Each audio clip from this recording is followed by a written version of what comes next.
Welcome to the show, everyone. I'm JJ Flizanes, your host. Thank you for downloading today's episode. Today, we're going to talk about some of my favorite practices to use, law of attraction practices, to help you feel better. And because isn't that what we're all looking for right now? Isn't everyone looking to feel better? That's why we want all the things that we want and all the things we're asking for or demanding or resisting.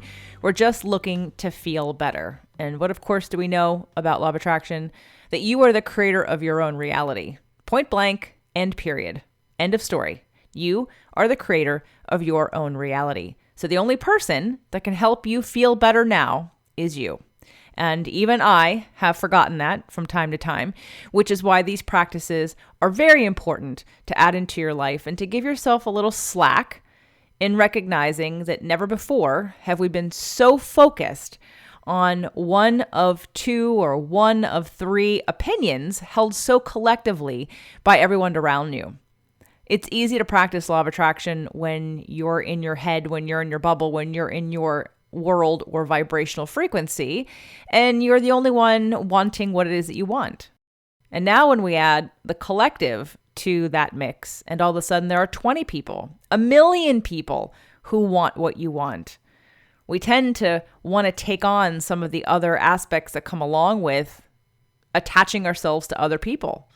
We really are giving our power away. And I know I've done it over the period of the last 2 months a couple of times, and more so in the last couple of weeks. Now, I know if I'm dealing with it, you must be dealing with it too. I'm pretty practiced in a lot of this, and I've been doing pretty well up until recently. So I wanted to make sure we brought it back to the basics, because the basics are where it's at. To go back to the very simple idea, the simple fact that you are the creator of your own reality. And that everything we want, the only reason why we want it is so we can feel better when we think we have it. And so I'm going to share with you a couple of the practices today that we did at the Manifestation Boot Camp, things that I've been doing for a while, things that I practice with the inner circle when we have our group coaching calls, and things that I recommend people do when we do the 30-day manifestation challenge. So before we get to that, I want to give a shout out to some of the people who are on my social media platforms. I had sent out a post a couple of days ago asking for what it was that you guys needed. And I want to address these needs point by point because I think they represent us as a whole. But before we even get to that, there are two things I want to remind you about. I am teaching a strengthening intuition course. It is a 4-week course in June. As we go through today and these practices that I'm going to share with you, they're the tip of the iceberg for being able to click into your intuitive connection, your ability to receive source energy, your ability to receive higher consciousness, and your ability to discern when it's coming out of the vortex and out of alignment or when it's in alignment. And that's what we're doing in the Strengthening Intuition course. We are live for 4 weeks. And you don't have to be live. We're doing practices that can help us establish new neural pathways, open us up to ways in which we are receiving messages that we haven't been before.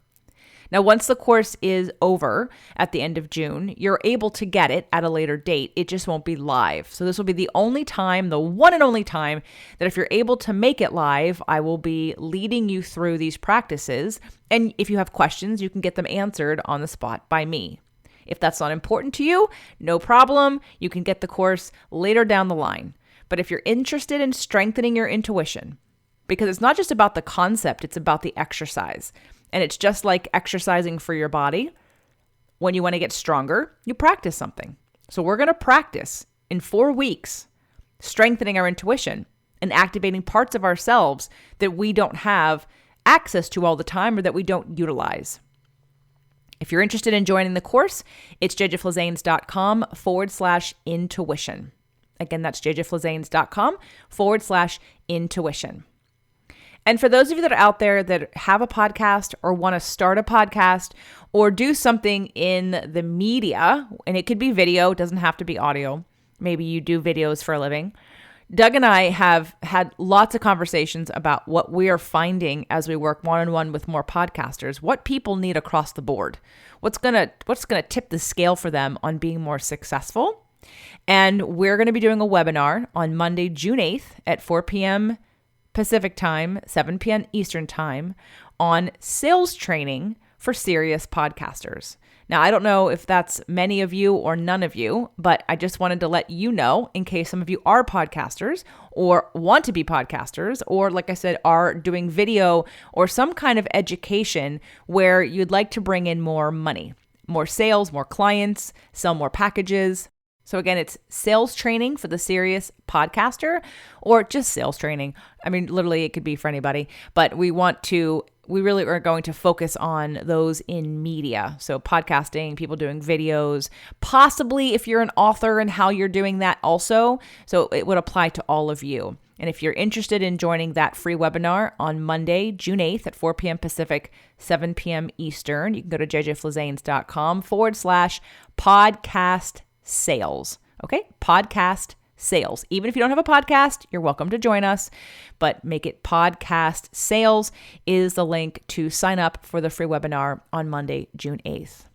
So before I teach you the first trick, the first exercise of law of attraction that I think is super easy to do, I'm going to address some of the questions that I had when I reached out and asked everybody how they were doing. So one of my inner circle members said that she's having control issues. How to deal with control issues. And I would argue that the world is having control issues. I would argue that every single person, especially if you're that person yelling at anybody else to wear a mask or social distance or XYZ, that is an addiction called control. And so many people don't know that control issues are an addiction. Let's talk about addiction for a second. If you have ever dealt with someone who is an alcoholic or a drug addict and has gone, or you yourself, and you've gone to, let's say, AA or Al-Anon. I've only gone to Al-Anon, so that's what I can speak from. When you go to Al-Anon, you are told that your qualifier, the person who got you there, has an addiction. It's whatever it is, okay? It's their substance. They also tell you that you have an addiction also, and that addiction is focusing on them. And in a way, it's a form of control. You're wanting to control someone else so that you feel better. But what it's doing is blocking you from actually just looking at you and dealing with you. It's actually an escapism. It's kind of a denial in a way of saying that in order for me to feel better, I need to control you, or you need to behave in a certain way. And I would hope by now most of you understand who listen to the show that you are the creator of your own reality, and that we never want to look at circumstances to change as the way for us to feel better. It's an inside job, because we can't walk around asking everyone to change so that we feel better. It wouldn't be possible for everyone to feel better if that were the case. It's not logical. It doesn't make any sense. It's not practical. It'll never happen. And what it is a giving away of your power to someone else. It's laying yourself in front of someone else saying, you have power over me. I'm not the creator of my own reality. You're the creator of my reality. And if you don't shape up, I'm going to respond in a certain way. So the control issue, first of all, needs to be looked at as an addiction. It's an addiction. When you want to control somebody else, we are not paying attention to what's going on inside of us. I'm going to give you an example of something that's happening right now. So for those of you or people that you know who get mad, who want to shame others who aren't wearing masks, what's really going on? And again, the lack of consciousness is really one of my biggest issues with what's going on right now. And I don't really care what everyone else does. Just leave me alone. I have been afraid of someone taking power away from me and giving it to someone else. That's been where I've been in the muck at times and having to pull myself out of, which we'll get to later on in the show. So if you're someone who's afraid, so the fear is, what are your needs? And this goes back to episode 118, 3 Steps to Effective Communication. It's the work of Marshall Rosenberg and Nonviolent Communication. It's really getting down to the heart of what your need is. If you're someone who's afraid, you do not trust that your body is strong enough. You do not trust that your emotions are clear enough. You don't trust that your body temple won't be able to fight back some kind of virus that's going on right now. That is a real fear. So what is your need? Well, your need is for protection and safety. But can you really expect to get it from other people? You can't. And even if you think you can because you want to try and you want to yell at everybody and shame everybody and tell everyone that they're wrong and find every study to prove everyone that is in your life that you're right and they're wrong, they still might not do it. You absolutely can't control other people. You can try, and a lot of women especially try emotionally manipulating other women and other men and their significant others into doing what makes them feel better. But here's where it's a ruse, guys. It's not real. What's real is that you are the only one who has power to change how you feel and what you attract. The other sciences that haven't been talked about for those of you that watched or listened to my podcast last week with Dr. Christian Northrup, epigenetics has been talked about. Epigenetics is the gene expression. It's the ability to express a gene, something going on inside of you, something that gets affected by our environment. But it's also our environment, meaning the way we think about things, how we feel, our own chemistry and frequency. And we'll talk more about quantum physics in the next coming months with Dr. Bruce Lipton coming on the show. Quantum physics states the same thing, that through the eye of the beholder is how reality is seen. We all see things differently, so how do we affect what happens to us? It's about how we think about it, how we feel about it, how we vibrate about it.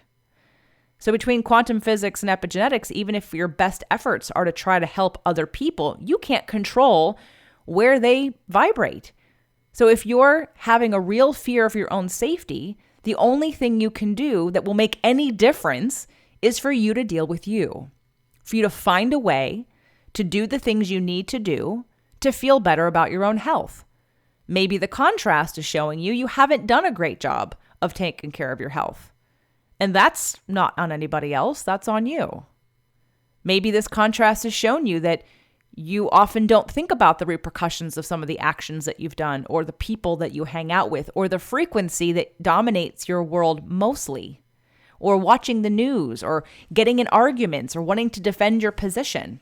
That all brings up resistance, and resistance doesn't allow intuition or flow or answers or a higher frequency. It blocks everything.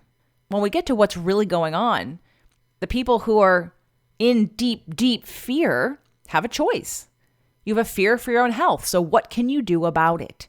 Well, you can take better care of your health. You can actually do things that move the needle. And there are plenty of things, which we won't get to on today's show because this is not what the show is about. If you'd like to know more, you can reach out to me.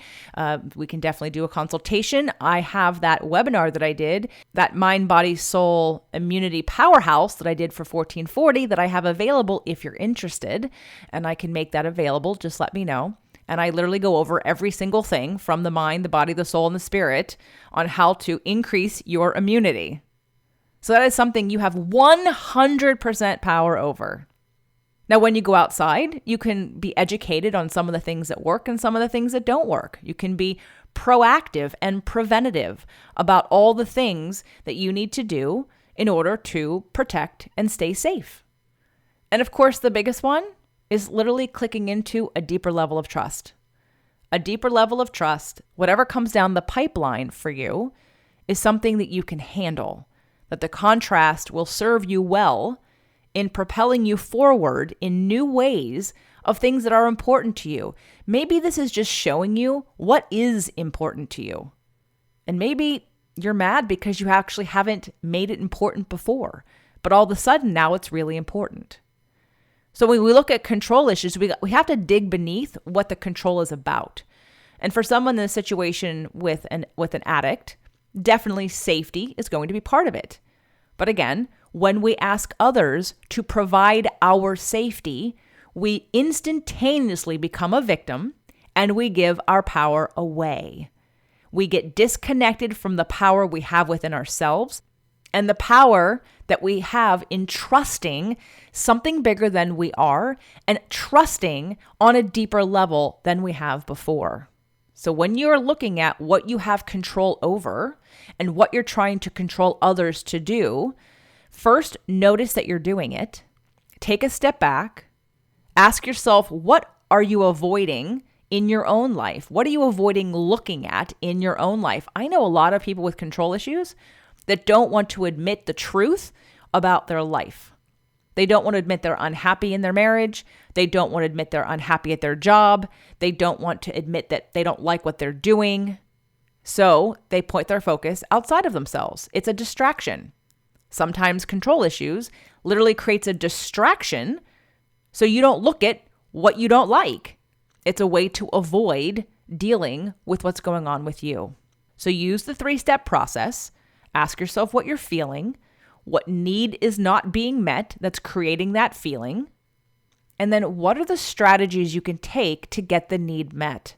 And in the case of wanting to control others, there is no strategy that will ever work to control others, I promise you.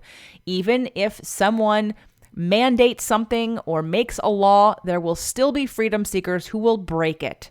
So it is an illusion that you will ever control other people. So bring it home, bring it back in, quiet yourself for a minute, take out your feelings and needs list, and do an assessment of what's going on for you. What is it that I need, and how do I get that need met? And how do I get that need met without asking anyone else to be different? Because when you go down that slippery slope, you will not win, and you will be disappointed, and you will be frustrated and angry because we can't control other people.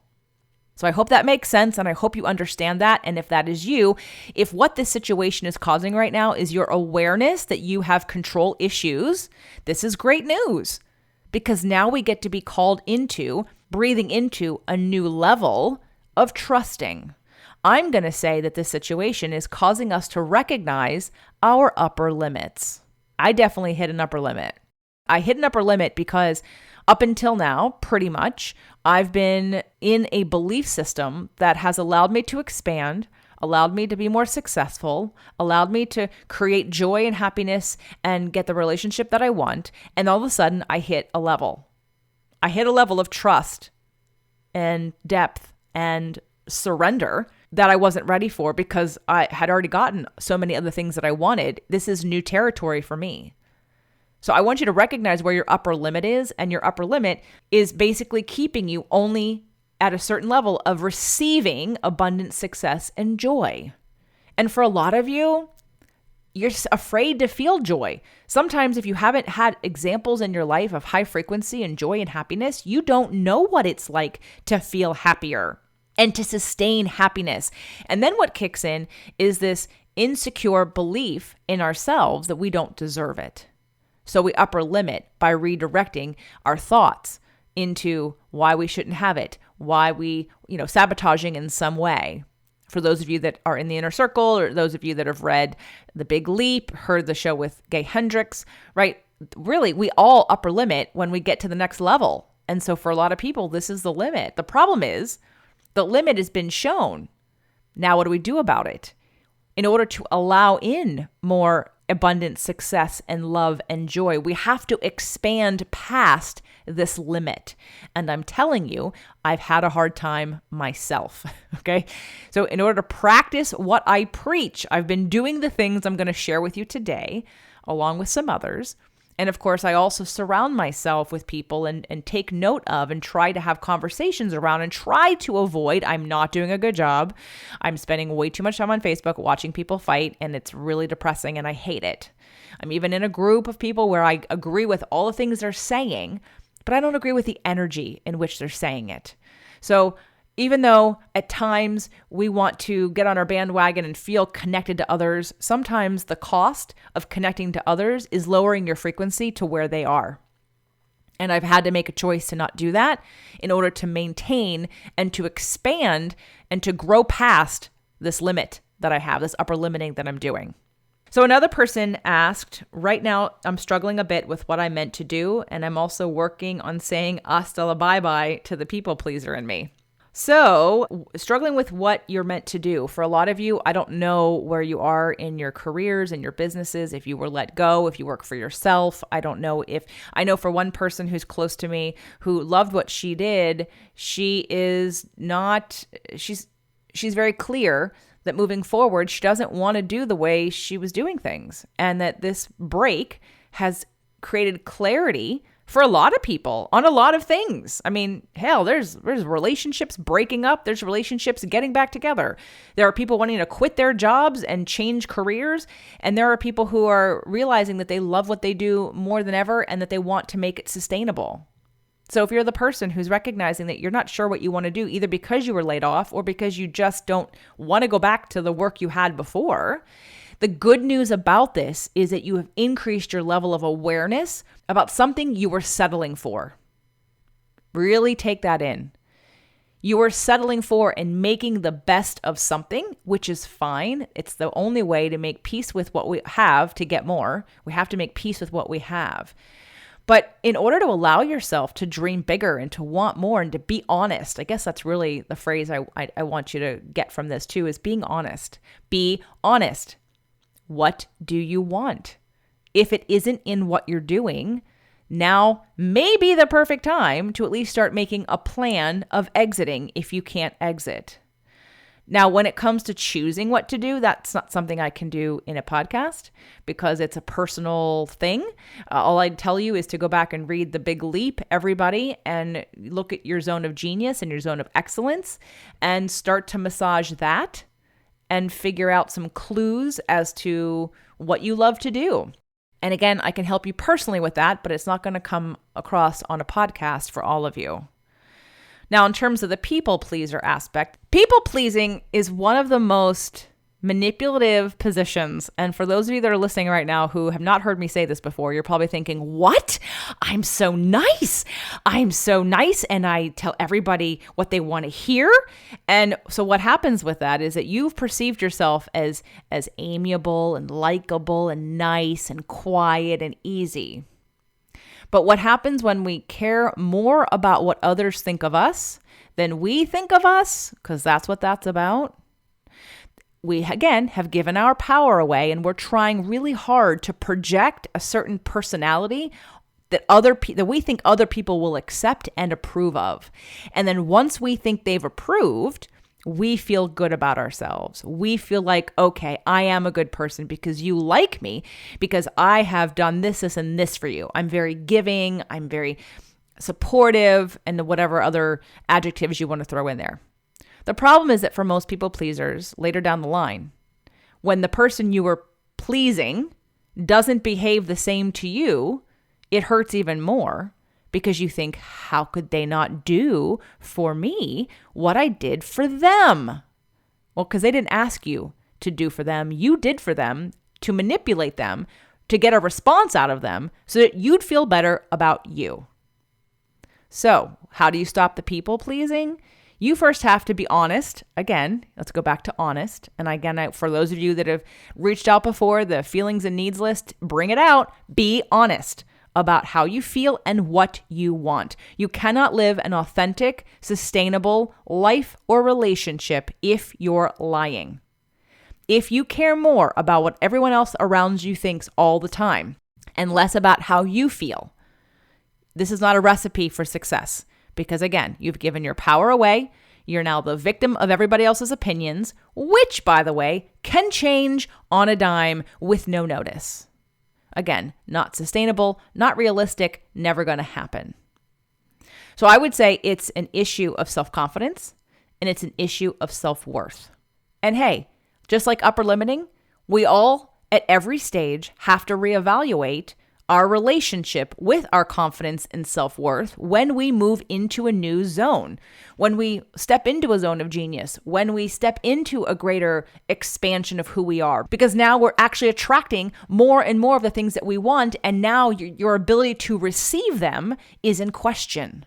The reason why many people don't attract what they want or don't get what they want is they don't believe they're deserving of having it. This is the practice.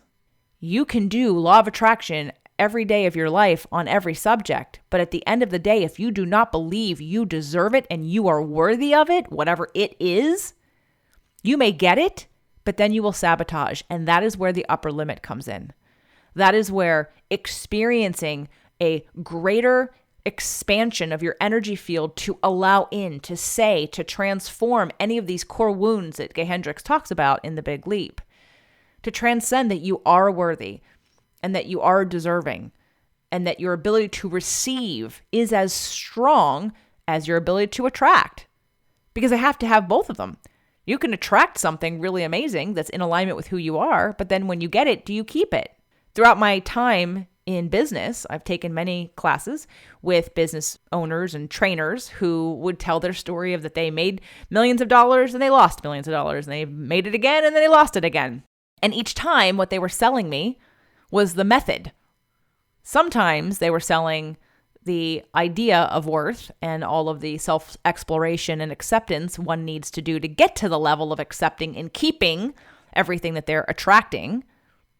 But for some people, it was a gimmick of the road to figuring out what the right way to do it is. But really, it's just an upper limit.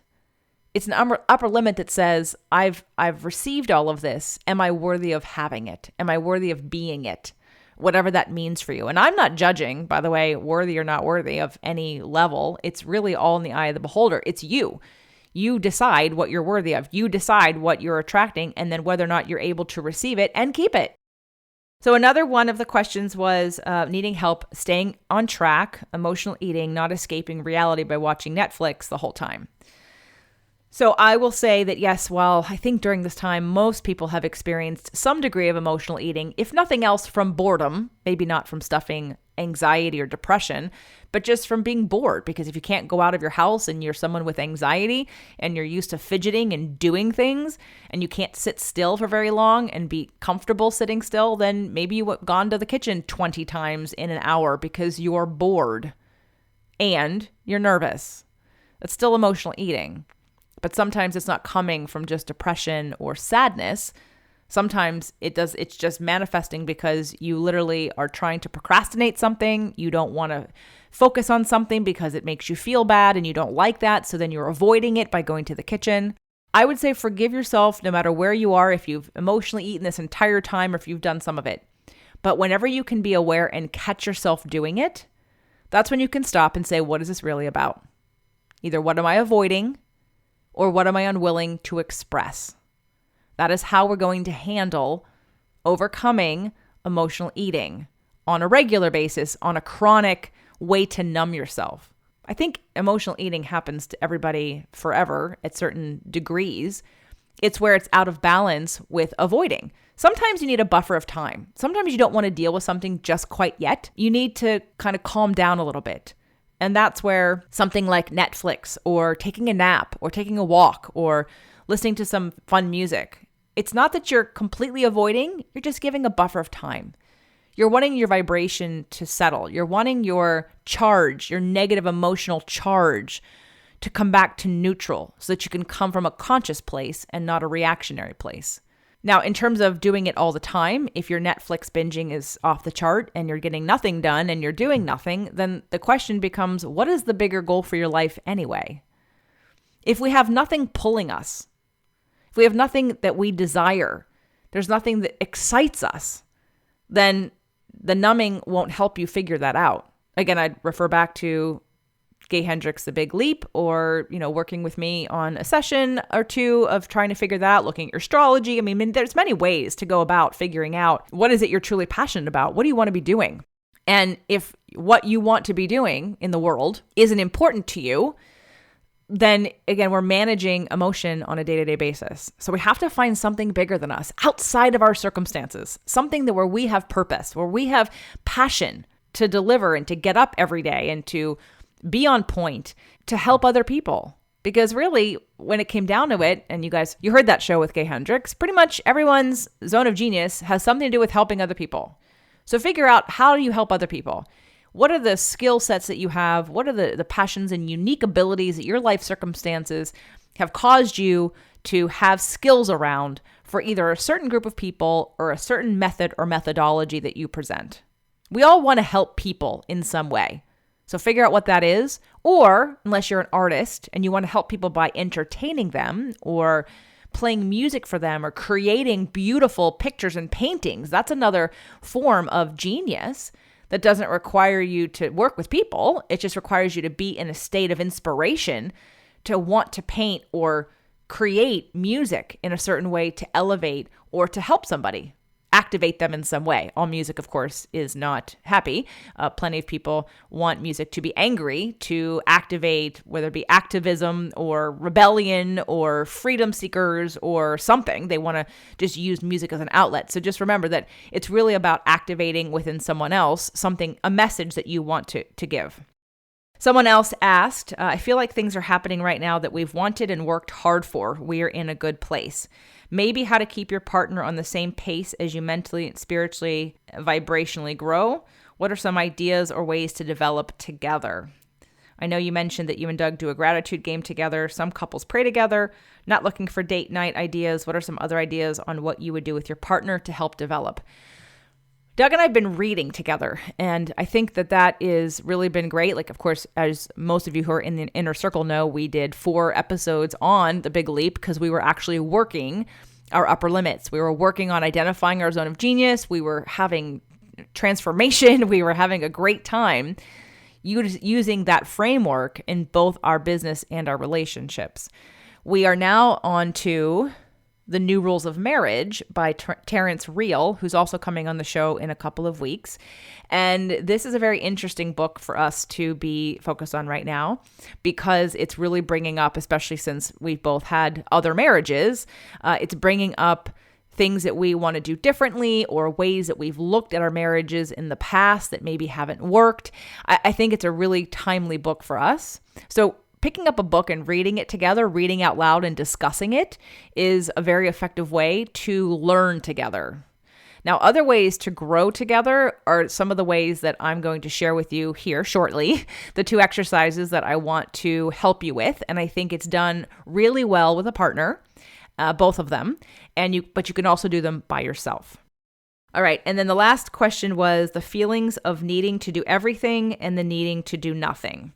And, again, we want to be able to know and trust our impulses. And sometimes what happens is we have an impulse that is a should from a space of nervous anxiety energy. This nervous, I should be doing something, I should be working. And it's focused on fear and it's focused on something happening or unfolding in a way that we don't want to. So we're literally creating the future, but because we're creating it in a negative way, it then forces us in our minds to should ourselves into things that we should be doing now. But see, the problem with that, besides the fact that it's based on negative emotions and out of alignment, it's actually not your intuition. So if we want to do nothing, if you're being called to do nothing, then do nothing, but really do nothing.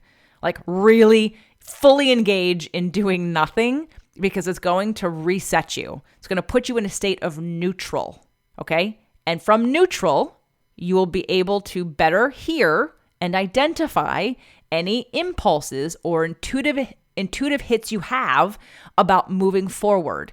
We don't want to take action for action's sake. Action from action's sake only perpetuates anxiety and this efforting that won't get us where we want, which is leverage and freedom.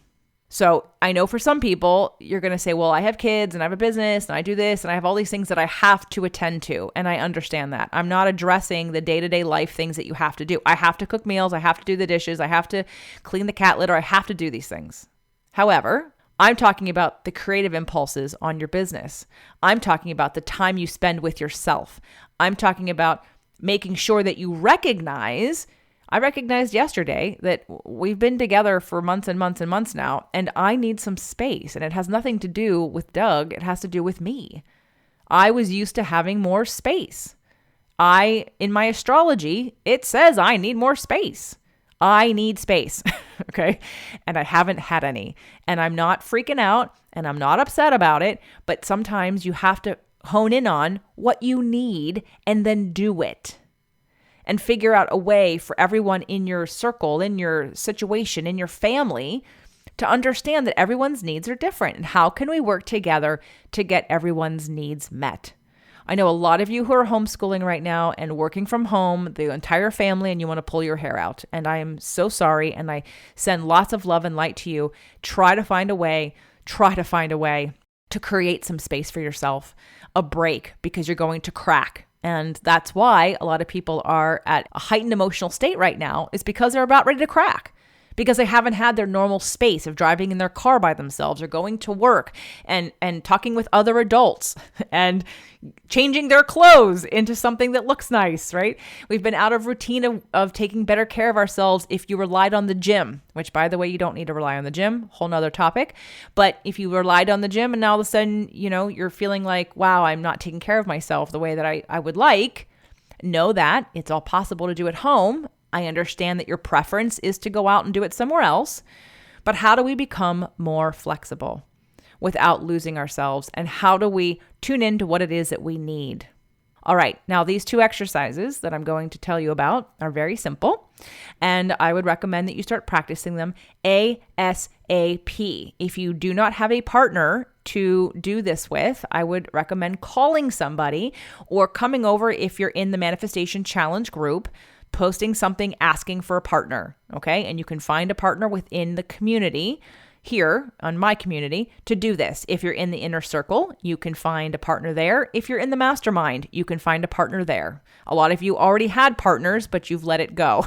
So the first exercise is called Rampage of Appreciation.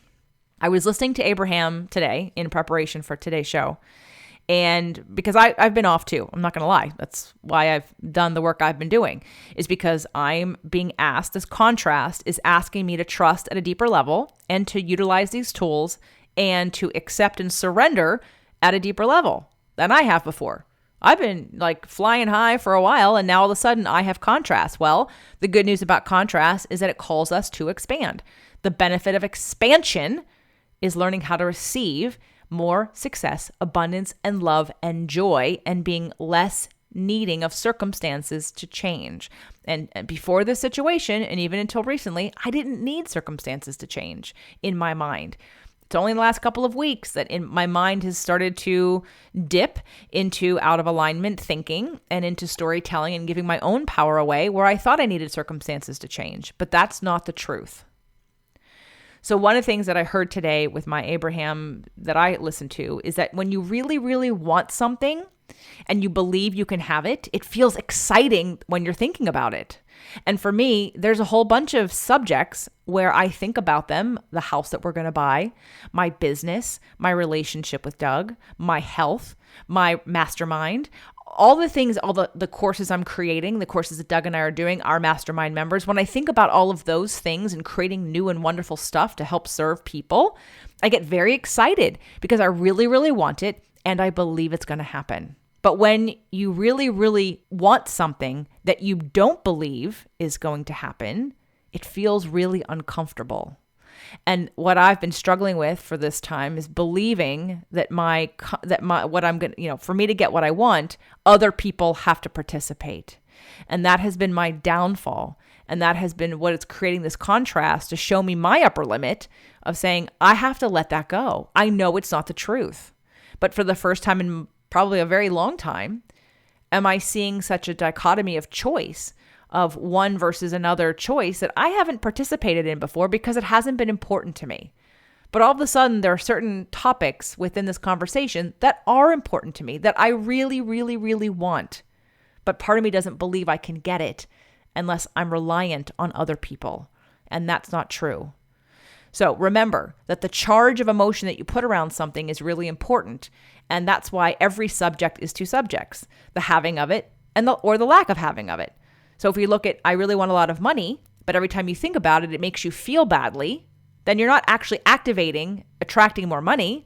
You're activating not having any money because you feel badly about it because you don't believe it. So Rampage of Appreciation, you're going to literally appreciate everything you can for as long as you can. Now, I do this with my mastermind members on the phone, and I have a couple other friends that I've been doing this with for 10 years. And a lot of you may have heard the story at some point in time, but I think it's really important to bring it back. I want you to practice the Rampage of Appreciation starting now. Even if it's to yourself out loud, it's to your dog, it's to your cat, it's to your hamster, it's to the wall, it's to your plant, I don't care. Start being honest about what you can appreciate right now. I will give you an example, okay? I appreciate that my business is actually doing better than it was before, because with people home, some people are realizing that they are not taking care of their health the way they want to, or their relationships aren't going the way they want to. So they've actually been reaching out to get help now because they're at a crossroads of sink or swim.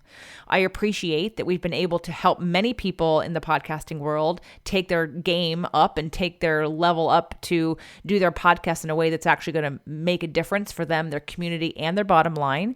I appreciate that I would not want to be quarantined with anybody else. I appreciate I have a flexible partner who's lighthearted, who's positive, who is open, who reads with me and dances with me, and that we walk on the beach. I appreciate that the beach is open now. I appreciate that we've walked on the beach 3 times. I appreciate Michael Neely was here last weekend, and we had a really fun time recording lots of shows. We put one of them on the Inner Circle, one of them on Doug's show, and one of them on Michael's show. I appreciate we had a lot of good food. We also exercised a lot. I appreciate my cats are healthy and all taking a nap right now on the bed. I appreciate that it is a sunny, beautiful day, and that I'm super excited about carving out the kind of house we're going to get and then buying at the right and perfect time right now, so that I'm going to get the best deal I ever could in any circumstance, and that I'm have the ability to save, the ability to work on my credit, the ability to be flexible with when we move and not have to feel rushed like we did last time. I appreciate that at every turn I have support. I've got friends who think the same and want to be talking about the same thing. I appreciate my mastermind members are getting together for the first time in a couple of weeks. And I am so excited to commune with people in person and to have transformation and to do this work. It just lights me up to get my body involved and to get other people involved and to be able to serve in this way. Now, I could do this all day long because I've done this for so long. But if you're not practicing it, if you're not doing it, then you're probably not even good at it. And when I did the manifestation bootcamp and I put this exercise out first, I was shocked at how many people were not good at it, because I didn't recognize that you have to believe that you're worthy of having good things happen to you. You have to be comfortable looking at what is working and say it. You have to be able to milk the good stuff. You have to be able to really appreciate something on a very deep level to be comfortable doing this. And the more uncomfortable you are should be a very strong indicator of your inability to receive. So even if you're practicing all the law of attraction stuff, your ability to receive isn't as strong. So please practice the rampage of appreciation. Here's how we do it in the group. You decide to have a partner, you can do it. Doug and I do it at night in bed sometimes, although you can call it the appreciation game. It's rampaging, but it's the appreciation game. And we'll take turns, and one person will go and do their whole share, and then I'll go and do my whole share. And it's basically, you can appreciate the other person. You can appreciate anything about business, your family, your health, your life, whatever. And so it can be done in person. But it's not to have discussions around. You're not talking about, oh, yeah, let's talk about this thing. It's really just to get into a frequency that feels good, that's in appreciation, and keep it going as long as you can. If you're going to call someone on the phone, you want to make it to the end of their voicemail. That is my recommendation and how I tell people to do this. Don't just do a few sentences. Literally use the entire voicemail, which will be somewhere between 2 minutes and 4 minutes. And then when you get good at it, you're going to want to call back. And you're going to want to do 2 or 3 of them, because you're milking the good stuff so much that you get so good at it and it feels so good to do it. And the more you do it, the better you get at it. The better you get at it, the better you feel. And the more you can sustain a higher vibrating place. The next exercise, and the last thing I will mention on today's episode to give you guys some work to do, so that way you can feel better now. And again, remember, the only reason you want any of the things you want is because you think you'll feel better when you have it. Part of this manifestation journey is learning how to feel better under any circumstance so that you can easily attract what you're looking for. So the other exercise is called pivoting. And I'm sure you've heard this. I probably have talked about it. We can look at and complain about all the things we don't like about what's going on right now. And we can do it from every point of view. So I don't care what it is. I don't care about the content of what it is that you want, even if it's directly in opposition of mine. Everyone can get what they want because all you want is to feel better. So if you notice and you're clear, you have clarity over the things you do not want, I would recommend that you write it down. Here are the 3 or 5 things I do not want. Acknowledge the very strong contrast.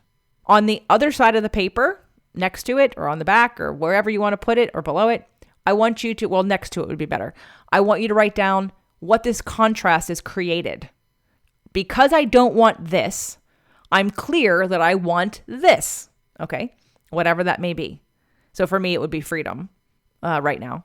And because there are places where I have a lack of freedom. I feel a lack of freedom. So I want freedom. I want freedom, and this is what it looks like, right? And I want you to explain it. Here's what I want, and here's what it looks like. And then when you get into a knot, in a negative feeling place, I want you to pivot and turn to the direction of what you're creating with this contrast and be about creating the future. One of the other things that I heard today that I thought was important to share with you guys is that Source doesn't look back. Source only looks ahead. Source energy also doesn't look at contrast. Source energy looks at what's been created from the contrast. So that's where I want us to be. That's where I want you to be. I mean, you don't have to be there if you don't want to. You won't hurt me if you're not there. But for the betterment of you and everything that is that you want to create, I am recommending that you pivot. When you find yourself in a negative discussion about something, start talking about the thing that you want. Oh, because of this is creating this, and I'm going to be so excited when this happens. And I can't wait to see it do this and that, and describe it and be about it and focus forward. Find those feelings that you're searching for now by complaining about something else that you're never going to find the feeling in that. Pivot, acknowledge what it is that you want, but be specific about it. So when I say write it down, I mean write it down. For some of you left brainers, you'll do it. You right brainers like, I don't need to write it down. Yes, you do. You need to write it down, because until you get it out of your head and onto paper and you see it and it becomes easy and structured, it will be easier to pivot quickly and get to the feeling you're looking for, because you have influence and control over that. That is the one thing every single person has, is the ability to influence and control how you feel at every moment based on what you're focused on. Okay, so I will make a couple of small announcements to keep this going. Again, remember, you can come into the Manifestation Challenge group and ask for a partner if you want a phone call with somebody. I think it's very important to hear yourself speak it out loud and to have somebody else receive it. Not to mention, I will tell you, a lot of people really love getting those voicemails. Isn't that a much nicer voicemail to get that you don't have to respond to? That's someone just being happy? It puts you in a good mood. That's what I've heard from people. So it's worth a try. If you're interested in joining the intuition class, it's jjflazanes.com/intuition. And if you have a podcast or you're in video or you have some kind of social media and you're selling something and you want to come to the free webinar, jjflazanes.com/podcast sales, all of this will be in the show notes. These are the kinds of things we do in our inner circle. When we have coaching sessions once a month, we focus on what everyone's stuck with. And the last time we had a session, I decided we will be doing a rampage of appreciation at the end of every inner circle membership group coaching call, because it helps everybody elevate their frequency and really tune in to what is working, because we all have the power to do that. And if you're wanting to come join us in the inner circle, jjflazanes.com/inner circle, we'd love to have you. And again, please reach out if there's any other way I can be of service to you at this time. I want the best for you. I want whatever you want for you. And I want you to get it without anyone else having to be different for you to get it. I want you to get what it really is that you want, which is those feelings and that reality and that ability to receive more and more of the things that you're asking for, and to feel the freedom and the power that you already have within you to make that happen. I love you. Take good care.